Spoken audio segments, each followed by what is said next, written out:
नहीं यार एक करना चाहिए। इवन मेरे लाइब्रेरी में लोग मुझे सजेस्ट करते थे कि नहीं यार एक ही कर, तो दोनों पे क्यों फोकस कर रहा है। व्हाट्सअप फेलास, तो कैसे हैं आप सभी लोग। Guys I am here with another video जो कि बहुत ज़्यादा रिक्वेस्टेड वीडियो थी। मेरे व्हाट्सएप, इंस्टाग्राम, हर जगह ये क्वेश्चन बहुत आ रहा था कि सर आप एसएससी और बैंकिंग की तैयारी क्या साथ में की जा सकती है, इस पर बात करो। सो गाइज तैयारी बिल्कुल साथ में की जा सकती है, दोनों की तैयारी आप अच्छे से कर सकते हो। ठीक है, मैंने खुद किया हुआ है और मैं ऐसे बहुत से लोगों को जानता हूं जिन्होंने लास्ट ईयर जो एसबीआई पीओ या फिर आईएफएस पीओ निकाल के बैठे हैं और उनका भी 2018 का जो सीजीएल वाला फाइनल रिजल्ट आया था उन्होंने उसमें भी क्रैक किया है। ठीक है, so guys it is possible. अगर आप अपने आप को कैपेबल मानते हो, जो कि सभी लोग होते हैं, और अगर आपको लगता है कि आप कर सकते हो तो बिल्कुल कर सकते हो। ठीक है, सिर्फ आपके यहाँ से आप मजबूत होने चाहिए तो आप कर लो। अच्छा, एक चीज मैं आपको और बोल दूं कि मैं यूट्यूब पे ऐसे बहुत सी वीडियोस देख रहा था, मार्केट में ऐसी बहुत सी बात होती है कि आपको एक पे फोकस करना चाहिए, दोनों पे नहीं। गाइस क्यों नहीं करना चाहिए, पता नहीं लोग ऐसा क्यों मिथ फैला रहे हैं। सिलेबस इतना क्वाइट सिमिलर है, ठीक है, आप तैयारी साथ में कर ही रहे हो तो क्यों नहीं किया जा सकता। ठीक है, तो आज उसी बात करने वाले हैं कैसे इस एग्जाम को आप साथ में। अच्छा गाइस, मैं आपको एक चीज और ये बता दूं कि ये करना भी क्यों चाहिए मेरे हिसाब से, क्योंकि आप एक बात देखो कि जो सीजीएल की जो जॉब्स होती हैं, नो डाउट बहुत अच्छी जॉब्स होती हैं। ठीक है, कोविटेड जॉब्स होती हैं, अच्छी होती हैं, पैसा अच्छा है, सब कुछ बढ़िया है। लेकिन आप सोचो कि अगर आपको कोई जॉब मिलने में, एग्जाम देने से ज्वाइनिंग के वक्त में 4 साल लग जा रहे हैं, 3 साल लग जा रहे हैं, तो ऐसे जॉब का क्या फायदा। आप समझ रहे हो मैं क्या कहना चाह रहा हूँ। तो इसीलिए सीजीएल एसएससी की जॉब्स अच्छी हैं, बट चूंकि इतना टाइम ले लेती हैं वो, पिछले 3-4 सालों में देखो आपको टाइम से कुछ भी नहीं हो रहा है। ठीक है, 18 वालों का रिजल्ट अभी आया है, 19 का मैंने खुद दे रखा है, अभी रिजल्ट नहीं आया है। मैं ये मान चल रहा हूँ कि शायद रिजल्ट उसका अभी 19 के एंड में आएगा। अभी 20 वालों को सोचो एग्जाम तक नहीं हुआ है, 21 के बाद ही छोड़ दो, सीईटी स्टार्ट हो जाएगा। ठीक है, तो इसलिए आपको साथ में करना चाहिए। सिलेबस काफी सिमिलर है। ठीक है, एसएससी की जॉब्स बहुत टाइम ले लेती हैं, इसलिए भी आपको साथ में करना चाहिए। आप तो एक गवर्नमेंट जॉब एस्पिरेंट हो ना। ठीक है, और हाँ मैं एक चीज बता दूं कि ये वीडियो उन लोग के लिए बिल्कुल नहीं है जो डाई हार्ड एसएससी के फैन है या फिर जो डाई हार्ड बैंकिंग के फैन है। लेकिन जिन लोग को एक गवर्नमेंट जॉब चाहिए, कम टाइम में चाहिए, तो उन लोग के लिए आज ये वीडियो होने वाली है। ठीक है, सो गाइस चलिए स्टार्ट करते हैं। अगर वीडियो आपको पसंद आया तो वीडियो को लाइक कर देना, और चैनल पे नए हो तो चैनल को सब्सक्राइब किए मत जाना। चलिए गाइस अब मिलते हैं बोर्ड। ओके, तो देखिए यहाँ पे मैंने क्या लिस्ट आउट कर रखा है।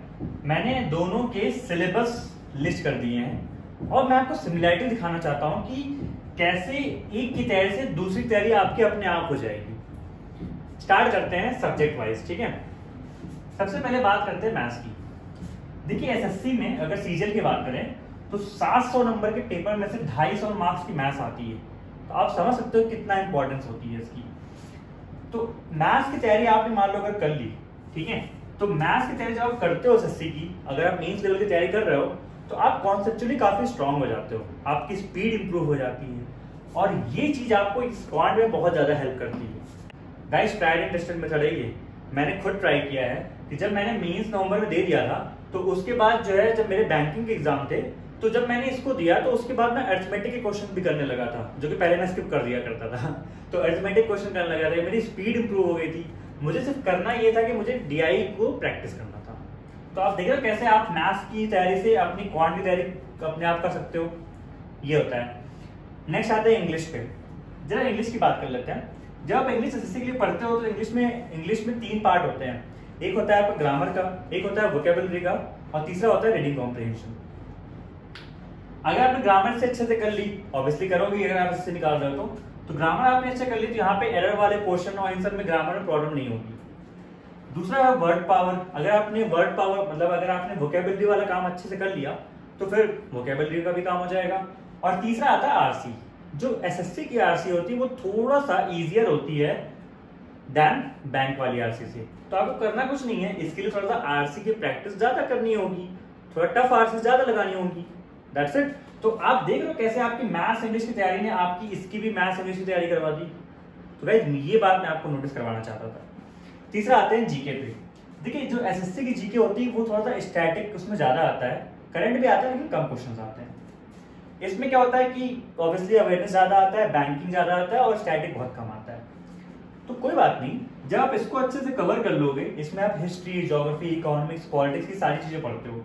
तो हिस्ट्री में मॉन्यूमेंट्स हो गया, लोकेशंस हो गई, ज्योग्राफी में फॉल्स वगैरह हो गए, पार्क हो गए, तो ये जो सारी चीजें आप यहाँ पढ़ते हो वो आपके यहाँ स्टैटिक पोर्शन कवर कर देता है। तो जो आपका इसका स्टैटिक पोर्शन होता है उसकी प्रॉब्लम नहीं होगी। जो आप कुछ लोग पूछते रहते हो सर इसका स्टैटिक कहाँ से करें, तो इसका स्टैटिक अगर आपने ये कर रखा है तो स्टैटिक करने की प्रॉब्लम ही नहीं है। स्टैटिक तो खत्म, सिर्फ आपको अवेयरनेस और बैंकिंग अवेयरनेस पे काम करना होगा।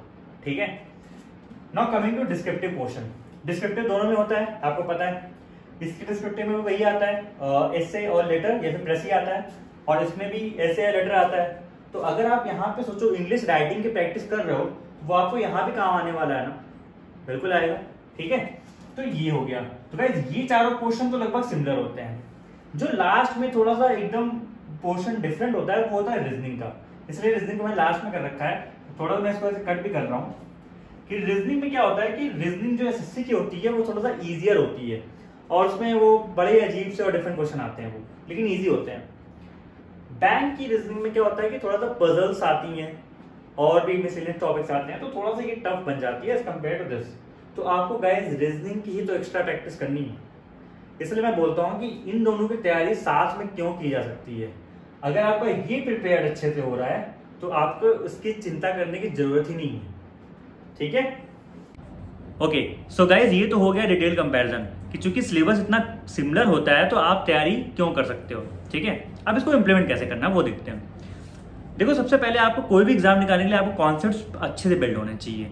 तो मैं ये बोलूंगा आप 2 या 3 महीना ले लो, लेकिन अपने मैथ्स के और इंग्लिश के कॉन्सेप्ट को अच्छे से बिल्ड कर लो। ठीक है, मैथ्स में जो आपकी वो मैंने बुक बताई थी राकेश यादव की क्लास नोट जो मैंने बताई थी उसको आप ले लो, उसको अच्छे से लगाओ, 1-1.5 महीने का टाइम लो, रोज 2-3 घंटे लगाओ। ठीक है, उससे क्या होगा कि आपको हर चैप्टर में हर तरह के क्वेश्चन को कैसे अटेम्प्ट करना है ये पता चल जाएगा। ठीक है, और साथ ही साथ आप वो जो नीतू सिंह की या फिर एसपी बख्शी जो भी यूज करते हो उसमें से कोई एक बुक ले लो और उसको जो है उसका ग्रामर वाला पोर्शन और साथ ही साथ वो कैप 2 घंटे रोज करो। ठीक है, वो हो जाएगी कम टाइम में, शायद 1-1.5 महीने में ही हो जाएगी वो। ठीक है, तो ये दोनों पहले काम आप कर लो 2 महीने के आसपास।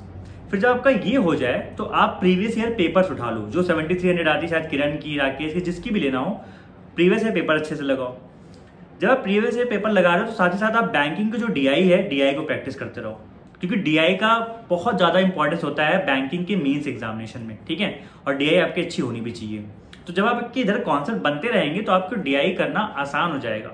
ठीक है, पहली बात। इंग्लिश में अच्छा रीडिंग कॉम्प्रिहेंशन वाला पार्ट इंप्रूव करने के लिए मैं ये मान के चल रहा हूँ कि आप लोग पेपर डेली पढ़ रहे हो, या फिर नॉवेल्स अगर बोरिंग लगता है पेपर तो, या फिर वेब सीरीज वगैरह आप देख रहे हो जो मैंने बताया था। तो इंग्लिश के लिए आपका ये पोर्शन चलते रहना चाहिए साथ में, और उसी के साथ में वो कैलकुलेशन इंप्रूवमेंट वाला कि 15-20 मिनट आप रोज कैलकुलेशन इंप्रूवमेंट को दे रहे हो। ठीक है, अच्छा ये सब चल रहा है। उसके साथ ही साथ आपको क्या करना है, रोज 1 से 1.5 घंटा आपको जीके के लिए देना है। अब एसएससी की जीके आप करो तो आप जैसे भी कर सकते हो, जो भी आपका रिसोर्स है जिससे आप करते हो, लूसेंट से, एनसीईआरटी से नोट्स बना के जैसे भी आप करते हो उससे कर लो।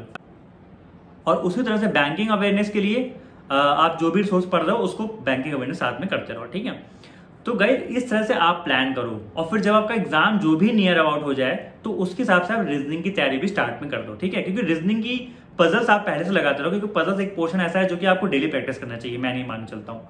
लेकिन बाकी जो रीजनिंग है, एसएससी की रीजनिंग और बैंकिंग की जो मिसलिनियस वाली रीजनिंग होती है वो इजी होती है, तो उसको आप कम टाइम ऑफ स्पैन में कर सकते हो। ठीक है, लेकिन जो पजल्स वाला पोर्शन है उसको आपको डेली करना है, जिससे आपका टाइम कम हो जाए। ठीक है, तो ये हो गया गाइस रीजनिंग, इंग्लिश और ये सारा। और डिस्क्रिप्टिव तो चूंकि आखिरी में होता है, कोई पेपर हो चाहे वो बैंकिंग का चाहे एसएससी का, सबसे लास्ट में होता है। तो डिस्क्रिप्टिव का जब आपका प्री मेंस हो जाए तो ही तैयार करो तो ही अच्छा है, उसके बीच में आपको कुछ अलग से करने की जरूरत नहीं है। पेपर पढ़ने की हैबिट डालते रहो तो आपको दिमाग में वो थॉट्स और लाइन्स और स्टेटमेंट सही से बनने लगेंगे, फिर बाद में अपने आप हो जाएगा।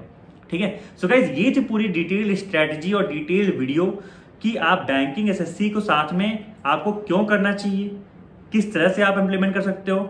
ठीक है, और क्या क्या रिसोर्सेज हैं। सो गाइज आई होप ये वीडियो आपको पसंद आई होगी। बहुत ज़्यादा डिमांड थी इस वीडियो की। इवन मेरे लाइब्रेरी में लोग मुझे सजेस्ट करते थे कि नहीं यार एक ही कर तो दोनों पे क्यों फोकस कर रहा है, बट मुझे लगता था यार दोनों किया जा सकता है, तो फिर मैंने ट्राई किया। तो इसी तरह से आपको भी ट्राई करना चाहिए। ठीक है, इसलिए आपको भी करना चाहिए। और guys everyone is capable to do anything. ठीक है, ये बात हमेशा आप ध्यान रखना। सो गाइज चलिए, अगर आपको वीडियो पसंद आई है तो लाइक कर देना, और अगर चैनल पे आप नए हो तो सब्सक्राइब कर देना और हिट दैट लाइक बटन। चलती है, मिलते हैं नेक्स्ट वीडियो, तब तक के लिए बाय बाय।